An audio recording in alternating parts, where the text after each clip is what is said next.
Hallo Freunde des gepflegten Ladespaßes und herzlich willkommen bei Speichers elektrisierte Informationen. Mein Name ist Matthias und das hier ist Teil 2 von 2 rund um das Thema Batterie und Laden. Wenn du Teil 1 verpasst hast, dann findest du den Link hier oben. In Teil 1 ging es ja hauptsächlich um das Thema Kapazität unserer Batterie und um Batteriegrundlagen. In diesem zweiten Teil geht es um alle übrigen Themen, wie beispielsweise das bidirektionale Laden, die Schnellladefähigkeit, die Konditionierung, Laden bis auf 100%, Plug and Charge und noch viele weitere Themen. Auf geht's!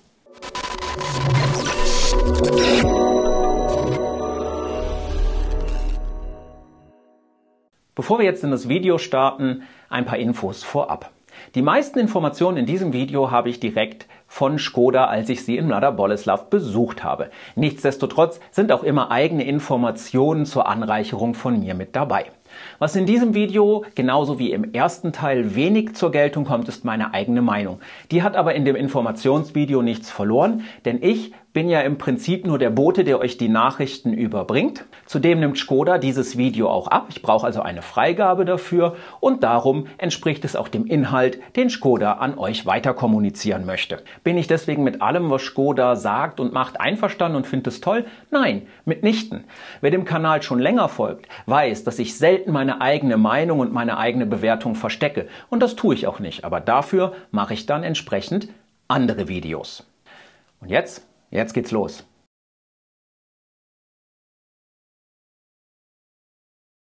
Wer sich an Teil 1 Batterie und Laden zurückerinnert, Link nochmal da oben, Link auch da unten, anschauen, falls du es noch nicht gesehen hast, der weiß, dass das, was wir gemeinhin Batterie nennen, eine Batterieeinheit ist, die beim ENIAC aus 9 bis 12 Modulen besteht, wobei jedes Modul 24 Zellen hat.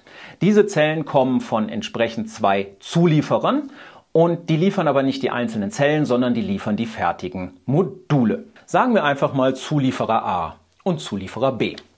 Die von Zulieferer A gelieferten Zellen sind sogenannte prismatische Zellen und werden im 60er und im 80er ENIAC verbaut. Die von Zulieferer B sind Pouchzellen und werden in den Performance-Modellen, dem 80X und dem RS verbaut. Gilt das jetzt für alle ENIACs, egal wann sie gebaut wurden? Leider nein. Denn Hersteller A als Zulieferer für die Batteriemodule, den gibt es noch nicht so lange wie Hersteller B. Darum gibt es da draußen auch ältere ENIACs, die nicht zu den Performance-Modellen gehören, also heckgetriebene 80er und 60er, die Zellen von Hersteller B verbaut haben. Neu aber werden für die heckgetriebenen Varianten die Zellen von Hersteller A verbaut. Wer sich nun fragt, was hat es mit dem Begriff prismatische Zelle oder Pouchzelle auf sich, machen wir einen kurzen Exkurs in die Bauformen von Lithium-Ionen-Batterien. Die 3 Hauptbautypen sind zylindrisch, prismatisch oder Pouchzelle. Die zylindrische Zelle, ganz berühmt geworden durch die 18650, die die Maße der Zelle beschreibt in den Tesla-Modellen. Das sind die runden Zellen, wie ihr sie beispielsweise auch von Alkali-Batterien kennt, die ihr in eine Taschenlampe packt. Der Vorteil ist vor allem ihre Stabilität durch die runde Form. Der Nachteil ist, wenn ihr die viele nebeneinander, viele hintereinander stellt, entstehen Lücken, weil die Dinger rund sind. Tesla schäumt, soweit ich weiß, diese Lücken deswegen auch aus. Die Pouchzelle hingegen, die müsst ihr euch wie so eine Tasche, wirklich wie so ein Rechteck vorstellen. Die ist relativ flexibel, besteht außen drum aus einem weichen Material. Der Vorteil ist, man kann sie viel enger zusammenpacken, man verliert weniger Platz, braucht aber, weil die Zelle weich ist, eine Unterstützungsstruktur, die sie hält. Und die prismatische Zelle hat genau diese Unterstützungsstruktur dadurch gelöst, dass sie außenrum ein Gehäuse aus Hartplastik oder Hartmetall hat und somit wirklich den Raum optimal ausnutzt und auch keine Unterstützungsstruktur in irgendeiner Form braucht. Ihr Nachteil ist, sie ist ein bisschen teurer zu fertigen. Auf weitere Sachen möchte ich hier diesbezüglich nicht eingehen. Wenn euch das Thema interessiert, einfach mal danach googeln. Es gibt unendlich viel Information dazu online. Die von Zulieferer A gelieferte prismatische Zelle ist also in den heckgetriebenen Fahrzeugen, während die Pouchzelle des Zulieferers B in den Allradfahrzeugen ist. Und der Grund ist relativ simpel. Die Allrad- und RS-Varianten haben einen zweiten Motor oder eine zweite elektrische Maschine mit 75 kW vorne, während die Hecktriebler hinten die 150 kW Maschine haben, die sie sich mit den beiden anderen Modellen teilen. Das heißt, die Performance-Modelle brauchen einfach mehr Leistung. Die müssen mehr Leistung abrufen können aus der Batterie. Und aus dem Grund verwendet Škoda hier andere Zellen, nämlich Zellen, die mehr Leistung abgeben können, und bei den Heckgetriebenen Zellen, die weniger Leistung abgeben können. Und da liegt auch schon des Rätsels Lösung jetzt hinsichtlich zum Beispiel der Ladegeschwindigkeit. Nämlich die Performance-Modelle haben Zellen, die stärkere Ströme aushalten, also können die auch beim Laden stärkere Ströme bekommen, weil der Batterie ist es egal, ob der Strom rein oder raus geht. Und das Ergebnis davon ist, dass die von Zulieferer B dann jetzt mit dem Software-Update beim Laden bis zu 180 kW initial an Leistung drauf bekommen. Das können sie aber nicht sehr lange halten. Und darum ist die Ladekurve da dann jetzt mit dem Update nicht so viel besser. Anders bei Zulieferer A. Diese Zellen können nicht ganz so hohe Ströme vertragen, darum laden die auch mit maximal 135 kW, können das aber viel länger halten. Darum haben wir da die deutlich bessere Ladegeschwindigkeit mit dem Update.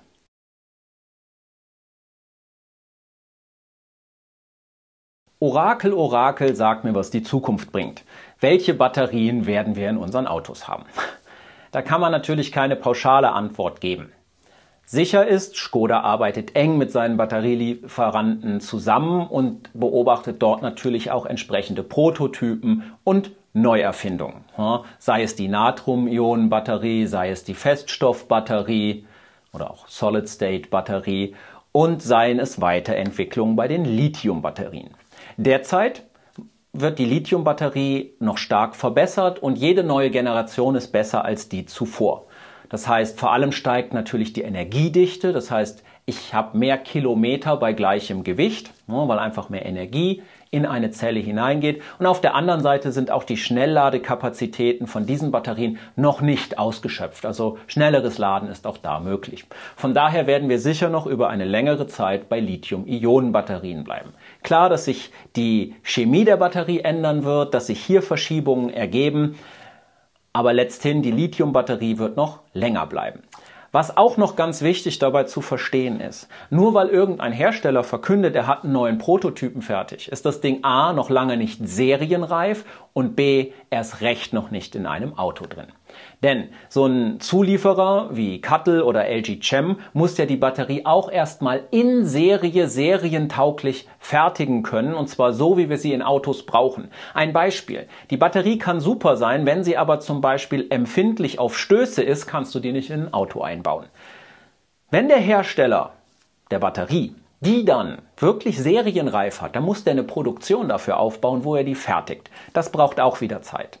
Und wenn er die auch aufgebaut hat, dann kann er diese Zellen ausliefern. Das heißt aber noch lange nicht, dass Škoda sie einfach ins Auto baut und das Auto ausliefert. Das wäre unverantwortlich. Škoda muss dann mit diesen Zellen Tests durchführen. Sicherheit, Sicherheit, Sicherheit. Es darf ja wirklich nichts schiefgehen bei den Batterien. Das heißt, zunächst muss Škoda jede Menge Tests machen, jede Menge Zertifizierung, jede Menge Compliance einhalten, Homologation und was nicht noch. Wenn sie das alles gemacht haben, dann ist noch kein Auto damit gebaut. Dann ist lediglich sicher, okay, wir können mit der Zelle ein Auto bauen. Da muss Škoda für die Batterie eine Produktionsanlage aufbauen. Da geht dann auch nochmal richtig Zeit ins Land. Und wir reden hier nicht von Wochen, wir reden hier immer wieder von vielen, vielen Monaten bis hin zu einem Jahr. Und wenn die Produktionsanlage dann auch aufgebaut ist, sodass die Batterien wirklich auch vom Band laufen können, dann kann eine neue Form der Batterie in einen Enyaq kommen. Ihr merkt also, die nächste große Batteriegeneration ist nicht gerade hinter der nächsten Ecke und morgen im Auto, sondern es braucht sehr viel Zeit, bis das wirklich auf der Straße rollt.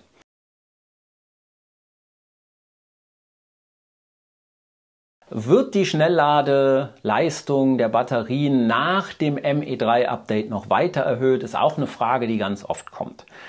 Zunächst einmal für die, die es nicht wissen, mit dem Update auf die ME3 gibt es höhere Ladeleistung. Auch für die alten Fahrzeuge, die mit ME3 ausgeliefert werden, haben diese Ladeleistung schon. Dort hat dann der 60er Enyaq bis zu 120 kW und der 80er 80X und auch der RS bis zu 135 kW.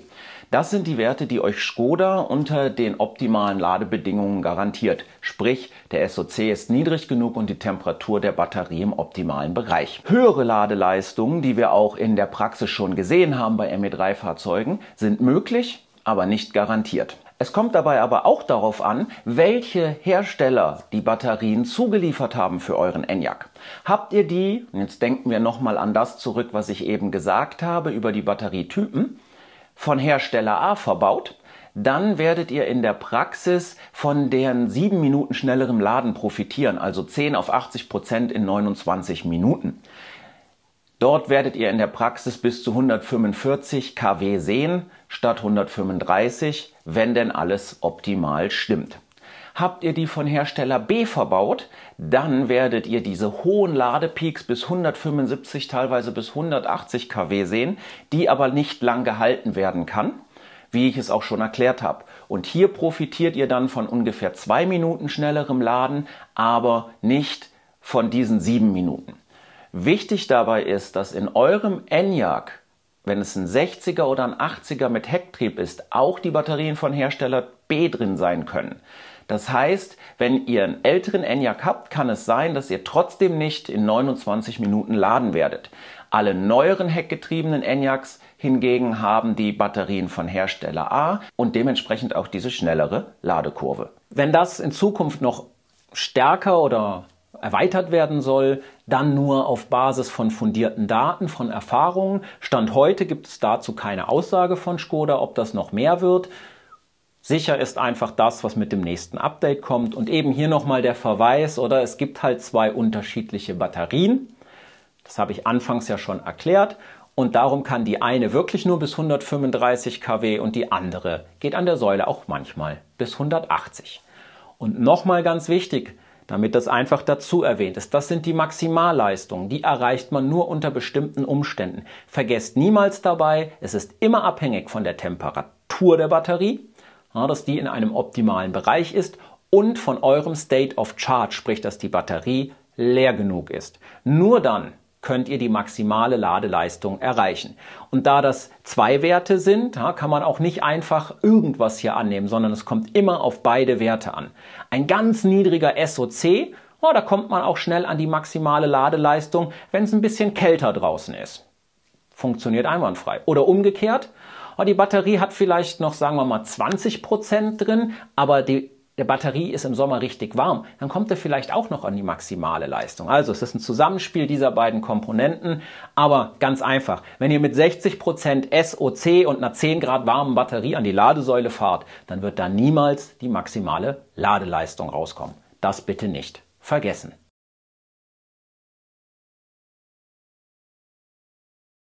Da bleiben wir doch gleich beim Thema Laden und sprechen über das Vorkonditionieren oder Temperieren der Batterie. Wir haben ja eben gerade noch mal gehört, es ist wichtig, dass die Batterie die richtige Temperatur fürs Schnellladen hat und die Enyaqs bisher die Batterie, wenn die Ladesäule als Ziel ausgewählt wurde, im Škoda eigenen Navigationssystem oder bei Android Auto oder Apple CarPlay nicht vortemperiert wird.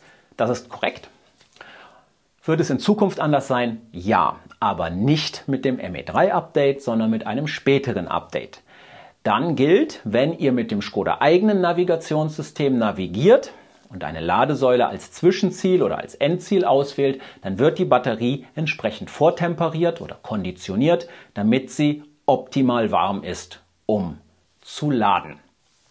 Für die Nutzer von Drittanbieter-Software für die Navigation, sei es beispielsweise mit Android Auto, Google Maps oder in Apple CarPlay auch mit Google Maps oder mit Apple Karten, wird es einen manuellen Modus geben, wo man die Batterie von Hand temperieren kann. Wann der kommt, ist allerdings noch offen.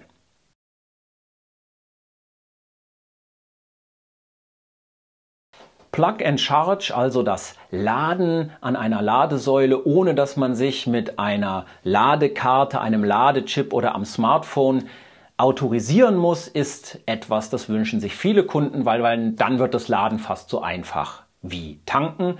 Nur mit dem Vorteil, dass man trotzdem nicht nochmal ins Häuschen muss zum Bezahlen, sondern dass man wirklich ansteckt, lädt und fertig ist. Der Enyaq wird das bekommen. Alle Enyaq werden das bekommen, auch die alten. Wann werden sie es bekommen? Neue Enyaqs. Für mich neue Enyaqs sind jene, die mit ME3 ab Werk ausgeliefert wurden. Wird das schon dieses Jahr im August der Fall sein? Für die älteren Enyaqs dauert es ein klein wenig länger, aber nicht mehr allzu lange. Jetzt wollte ich die Kamera schon ausschalten, ist natürlich ein Fehler. Die nächste Frage ist natürlich, mit welchen Anbietern wird es funktionieren? Das kann ich euch Stand heute leider nicht beantworten.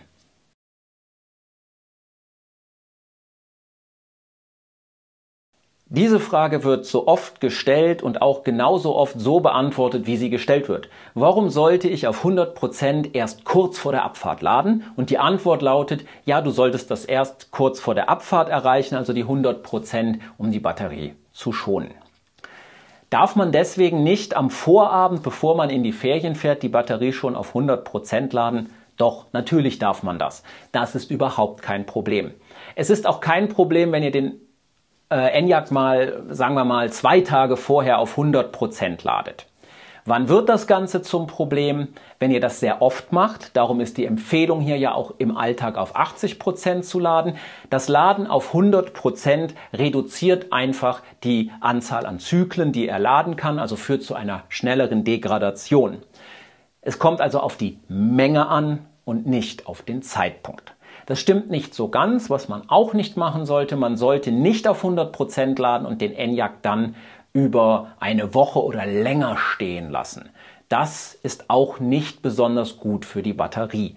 Aber für den Alltag, für den Alltagsgebrauch, nein, ihr müsst nicht nachts um 3 aufstehen, den Enyaq dann von 80 auf 100% laden, damit ihr um 9 abfahren könnt in die Ferien. Da müsst ihr euch keine Sorgen machen. Ihr könnt ihn auch einfach am Vorabend aufladen. Achtet einfach darauf, dass ihr ihn nicht grundlos auf 100% aufladet.